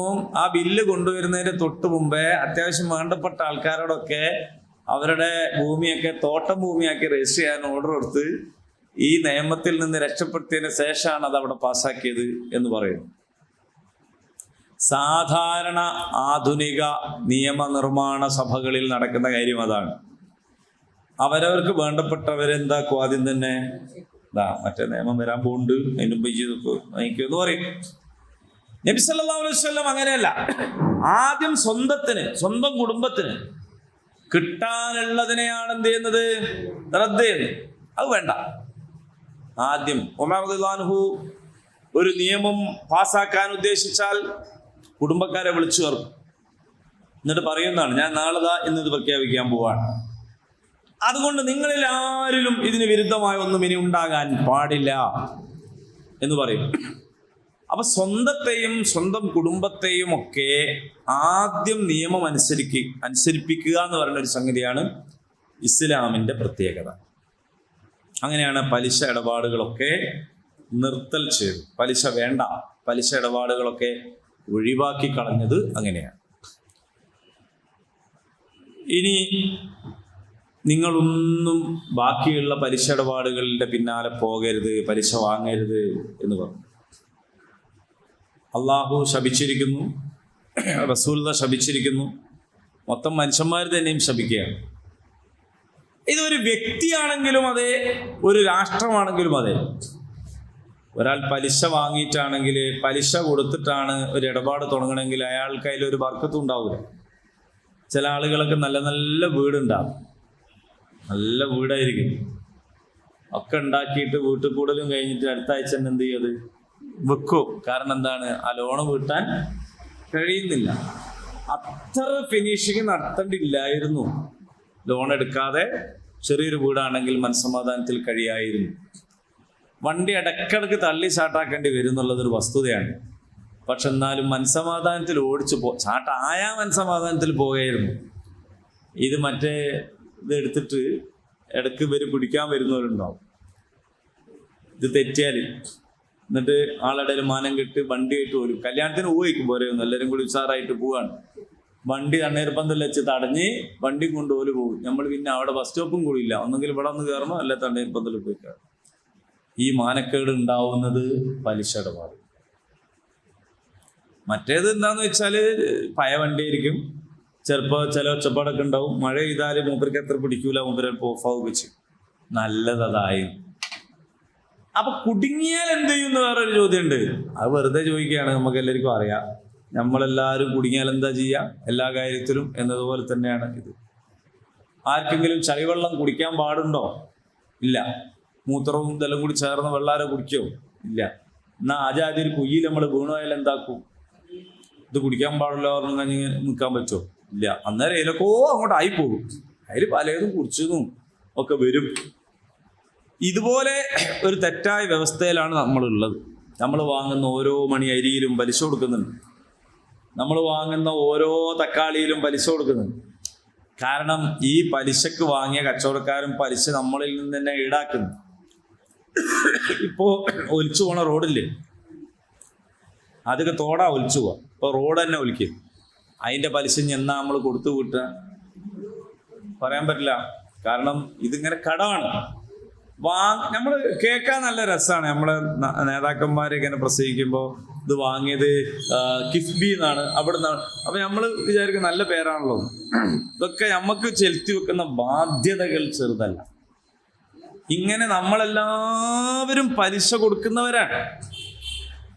അത് പരോക്ഷമായ പലിശയിൽ നമ്മൾ ഊട്ടപ്പെട്ടിരിക്കുന്നു. പരോക്ഷമായ നിലയിലെങ്കിലും പലിശയിൽ പെടാത്ത ഒരാളും ഇല്ലാത്ത സ്ഥിതി വന്നിരിക്കുന്നു. അത് നമ്മളെ വ്യവസ്ഥയുടെ പ്രശ്നമാണ്. ആരെങ്കിലും എന്തെങ്കിലും ചെയ്തോട്ടെ, ഓലിക്ക് അള്ള കൊടുത്തോട്ടെ എന്ന് പറഞ്ഞിട്ടിരിക്കാൻ നമുക്ക് കഴിയില്ല. കാരണം ആരെങ്കിലും എന്തെങ്കിലും ചെയ്താലും പറ്റുന്നതായിരിക്കാണ് നമുക്ക് തന്നെയാണ്. അപ്പൊ വ്യക്തി എന്നുള്ള നിലയിലും രാഷ്ട്രം എന്ന നിലയിലും ഏത് നിലയിലായാലും പലിശ ഒഴിവാക്കണം. ഫഇല്ലം തഫ്അലു, ഇനി അങ്ങനെ ചെയ്യുന്നില്ല എങ്കിൽ ഫഅദനൂ, നിങ്ങൾ അറിയുക, ബിഹർബിൻ മിനല്ലാഹി വറസൂലി, എന്താ അറിയേണ്ടത്? അള്ളാഹുവിൽ നിന്നും അവന്റെ റസൂലിൽ നിന്നുമുള്ള യുദ്ധപ്രഖ്യാപനത്തെക്കുറിച്ച് നിങ്ങൾ അറിയുക. അപ്പൊ നിങ്ങൾ ഹർബ് യുദ്ധം നിങ്ങൾ നോക്കൂ, അള്ളാഹു യുദ്ധം പ്രഖ്യാപിക്കുന്നതാണ് അവനോട്. പലിശക്കാരനോട് അള്ളാഹു യുദ്ധം പ്രഖ്യാപിക്കും, റസൂലുള്ള യുദ്ധം പ്രഖ്യാപിക്കും. അള്ളാഹ് യുദ്ധം പ്രഖ്യാപിക്കുക എന്ന് പറഞ്ഞാൽ അതെങ്ങനെയെന്നുള്ളത് നമുക്ക് ചിന്തിക്കാൻ പോലും ആവൂല. മഹാദുരന്തങ്ങളായിരിക്കാം, അല്ലെ? പരലോകത്തുള്ള ശിക്ഷയായിരിക്കാം. റസൂലിന്റെ യുദ്ധപ്രഖ്യാപനം എന്ന് പറഞ്ഞാൽ ഒരു രാഷ്ട്രമൊക്കെ ആണെങ്കിൽ അതിനോടുള്ള സൈനിക നടപടിയായിരിക്കാം.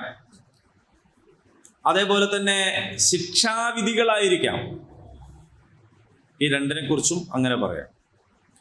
പിന്നെ ഈ വാക്കിൽ തന്നെ കടുത്ത ഒരു ഗൗരവം അതിലുണ്ടല്ലോ. അവിടെ ചങ്ങായി, പടച്ചോനും നബിയും എന്നോട് യുദ്ധം ചെയ്യാൻ വിചാരിക്കുന്നു എന്ന് പറയുമ്പോൾ ഭയങ്കര ഗൗരവപ്പെട്ട ഒരു കാര്യമാണ്. നിങ്ങൾ പശ്ചാത്തപിക്കുന്നുവെങ്കിൽ ഫലക്കും നിങ്ങൾക്കുണ്ട് എന്താ ഉള്ളത്? റുഊസ് അംവാലിക്കും, നിങ്ങളുടെ മൂലധനം നിങ്ങൾക്കുള്ളതാണ്. സംഗതി പലിശക്ക് തന്നെയാണ് നിങ്ങൾ കൊടുത്തതൊക്കെ. പക്ഷെ നിങ്ങൾ മനസ്സിലാക്കി പലിശ തെറ്റാണ്. അങ്ങനെയാണെങ്കിൽ നിങ്ങളുടെ മൂലധനം നിങ്ങൾക്ക് തിരിച്ചു വാങ്ങാം, അതിൽ തർക്കമൊന്നുമില്ല. അടുത്ത വാക്ക് ലാ തദ്ലിമൂന വലാ തുദ്ലമൂൻ, അതൊരു അടിസ്ഥാന വാക്കാണ്. ഒരു മുസ്ലിമിനെ സംബന്ധിച്ചിടത്തോളം അവൻ അക്രമം ചെയ്യാൻ പാടില്ല, അവൻ ആക്രമിക്കപ്പെടാനും പാടില്ല. ഇത് രണ്ടും ഉണ്ട്. ഞാൻ ഒരാളെ പറ്റിക്കാനും പാടില്ല, പറ്റിക്കപ്പെടാനും പാടില്ല. ചില ആൾക്കാർ എന്ത് ചെയ്യുമെന്ന് വെച്ചാല് ഇങ്ങോട്ട് വാങ്ങിയതൊക്കെ എഴുതി വെക്കൂ, അങ്ങോട്ട് കൊടുത്തു എന്ന് എഴുതി വെക്കൊന്നുമില്ല. അതാന്നോട്ട് അങ്ങനെ പറ്റൂല. അങ്ങനെയാണെങ്കിൽ ഫ്രീ ആയിട്ട് കൊടുത്തേക്ക്. കടാണ് കൊടുക്കണമെങ്കിൽ എഴുതി വെക്കണം. നിങ്ങൾക്കത് ഓർമ്മയില്ലാത്ത അവസ്ഥയിൽ കട എഴുതി വെക്കണതിനെ കുറിച്ച് ആയത്തിഞ്ഞ് വരുന്നുണ്ട്. നിങ്ങൾക്ക് ഉള്ള അശ്രദ്ധയോ മറവിയോ മറ്റുള്ളവർ ചൂഷണം ചെയ്യാൻ നിങ്ങൾ നിന്നു കൊടുക്കാൻ പാടില്ല. അല്ലെങ്കിൽ ഫ്രീ ആയിട്ട് കൊടുത്തേക്കണം. മാഷ ഒരു 1000 റുപ്യ കടന്നു തരുമോ? 1000 റുപ്യ കൊടുത്ത് തന്നില്ല.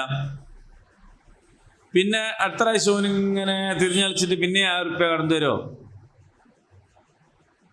അപ്പോൾ അവനോട് പറയണം, ഈ കഴിഞ്ഞ പ്രാവശ്യം വാങ്ങി തന്നിട്ടില്ല, സാരല്ല, എനിക്ക് വയ്യാത്തോണ്ടാണെങ്കിൽ ഞാൻ ഒഴിവായി തന്നിരിക്കുന്നു, എന്നിട്ട് കൊടുത്തോ. മറ്റേത് ഓനിങ്ങനെ പറ്റിക്കുക, ഇവനിങ്ങനെ നിന്നു കൊടുക്കുക, അങ്ങനെ ഉണ്ടാവാൻ പാടില്ല. പറ്റിക്കപ്പെടരുത്. അന്യായമായ ആരുടേതും നിങ്ങൾ എടുക്കരുത്. നിങ്ങളുടേത് മറ്റുള്ളവർ അന്യായമായി എടുക്കാനും അനുവദിക്കരുത്. ലാ തദ്ലിമൂന വലാ തുദ്ലമൂൻ, നിങ്ങൾ അക്രമം ചെയ്യരുത്, നിങ്ങൾ ആക്രമിക്കപ്പെടുകയും ചെയ്യരുത്. പലിശ നിങ്ങൾ വാങ്ങാൻ പാടില്ല, പക്ഷെ നിങ്ങൾ കൊടുത്ത കടം തിരിച്ച് നിങ്ങൾക്ക് കിട്ടണം. അതിനുള്ള മാർഗങ്ങൾ സ്വീകരിക്കണം. അപ്പൊ കടം കൊടുത്തത് തിരിച്ചു ചോദിച്ചാൽ അതൊരു അപരാധമായിട്ട് പറയുന്ന രീതി മാറണം. ഒരാൾ പൈസ കടം ചോദിച്ചു, കൊടുത്തു, തിരിച്ചു കൊടുക്കേണ്ട സമയത്തിന് തിരിച്ചു കൊടുത്തില്ല. അപ്പൊ സ്വാഭാവികമായിട്ടും പോയിട്ടല്ല, നിങ്ങൾ എനിക്കൊരു 10,000 റുപ്യ തരാണ്ടല്ലോ, ഓ ഞാൻ എന്താ പൊര ഇട്ടിട്ട് പോകണ്ടോ, ഞാൻ പെടുത്തുന്നില്ല, എനിക്ക് എന്താ അപ്പത്തൊരു തിരക്ക്, ഈ ആദ്യമായിട്ട് കൊടുക്കുകയായിരിക്കും, പക്ഷെ ഞാൻ അങ്ങനെ ആദ്യമായിട്ട് വാങ്ങുന്നല്ല, എന്തോ ഒരു അഭിമാനത്തിലാണ്. ഇനി ചോദിച്ചില്ല എന്ന് വെക്കുക. എന്നും ഇങ്ങനെ കാണുന്നുണ്ട്, സുബൈക്ക് സലാം വിട്ടിപ്പോ കണ്ട്, എനിക്ക് പൈസ തന്നിട്ടില്ലല്ലോ എന്ന് മനസ്സിലുണ്ടാവും, പക്ഷെ ചോദിച്ചില്ല, ചോദിക്കാൻ തരുമായിരിക്കും. പിന്നെയും വിചാരിച്ച് തന്നില്ല. അങ്ങനെ ഒരു കൊല്ലം കഴിഞ്ഞിട്ട് പറഞ്ഞല്ല, ഞാൻ പിന്നെ എന്നോട് ചോദിക്കായിട്ടാട്ടോ, ഈ തന്നില്ലല്ലോ. ചോദിക്കണ്ട, ഈ ചോദിക്കാൻ ഞാൻ മനസ്സിലായോ? അപ്പൊ ചോദിച്ചാ പറയൂ, ഇജ്ജ് എന്തിനാ ചോദിച്ചത്, ഞാനിങ്ങനെ മാനം കെടുത്തി. ചോദിച്ചില്ലെങ്കിൽ ചിന്തയെ ചോദിക്കാഞ്ഞ് എനിക്ക് എന്തെല്ലാം ഇടപാടുണ്ടാവും, അതിനെടുക്ക് മറന്നുപോയതല്ലേ. സത്യം പറഞ്ഞാൽ തിരിച്ചു കൊടുക്കാൻ പൂതിയില്ലാത്ത ഒരവസ്ഥയാണ് ഇത് എന്നതാണ്. അത്തരം ഹംക്കത്തരങ്ങൾ ചെയ്യരുത്. അത് അങ്ങനെ മോശപ്പെട്ട ഒരു സംഗതിയാണ് എന്ന വിചാരം നമ്മളിൽ ഉണ്ടാവണം. വാങ്ങണവനുണ്ടാവണം എന്നായി പറഞ്ഞു. നമുക്കിപ്പോ ഒരാളോടും പറയാൻ പറ്റില്ലല്ലോ, മൊത്തത്തിലല്ലേ പറയാൻ പറ്റും. ആ ഈ പണ്ഡിത സഭ ഈ പലിശ എങ്ങനെയൊക്കെ ഉപയോഗപ്പെടുത്താമെന്ന് ചർച്ച ചെയ്യാം. അങ്ങനെ വളരെ ചർച്ചയ്ക്കൊക്കെ അവസരത്തിൽ ഇൻഷാ അല്ലാ നമുക്ക് ഇതിന്റെ ശേഷവും പിന്നെ ഇതുമായി ബന്ധപ്പെട്ട 1-2 സംഗതിയുണ്ട്. അതിന്റെ കൂട്ടത്തിൽ അതിനെക്കുറിച്ച് പറയാൻ കഴിയുമെന്ന് വിചാരിക്കുന്നു. അടുത്ത ഞായറാഴ്ച പെരുന്നാൾ പിറ്റേന്നായിരിക്കുമല്ലോ, സ്വാഭാവികമായിട്ടും ഒരവധി വിചാരിക്കുന്നത്. എന്താണ്?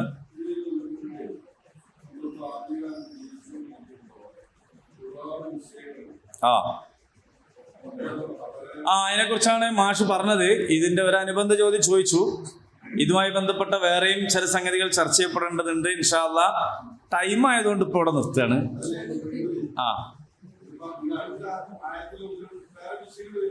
ആ